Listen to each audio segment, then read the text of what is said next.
At ayan nga guys, no, yan, nasa loob na tayo ng mall at syempre, ayan, naglakad-lakad tayo para makarating na tayo doon sa palaruan at nakita mo naman, no, ang daming toys at yan, nabili na tayo ng coins dyan guys para makapaglaro na yung batang maliit at makasakay na sa mga kabayo-kabayo na yan guys. At yan, no, at sumunod na yan ay nag-basketball na nga tayo dahil hindi siya makashoot, gustong-gusto niya ng mga bola. Ayan, tayo na ang nag-shoot yan guys. O, di ba? At yan nga guys, nung natapos yung ating time, yan, gusto niya nang kunin ulit yung mga bola na yan, guys. Oh, ayaw niya nang umalis na yan talaga, guys. Oh, natutuwa siya sa mga bola na yan. Yan, ayaw nang mailabas yung bola dyan kasi nga nakalock na yan, guys. So, anong nangyari mo, bumili ulit kami ng mga coins.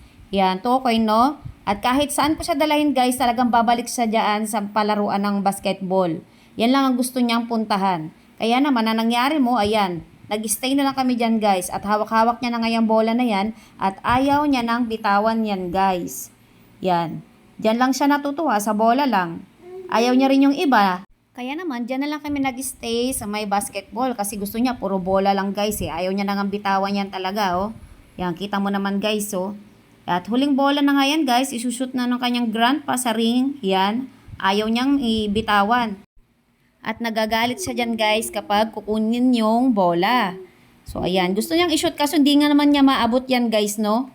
Kaya pagkababa sa kanya guys, nagagalit talaga siya. At niloloko pa siya ng kanyang grandpa, kinukuha-kuha yung bola, no? At ayan lamang guys, thank you for watching and bye-bye!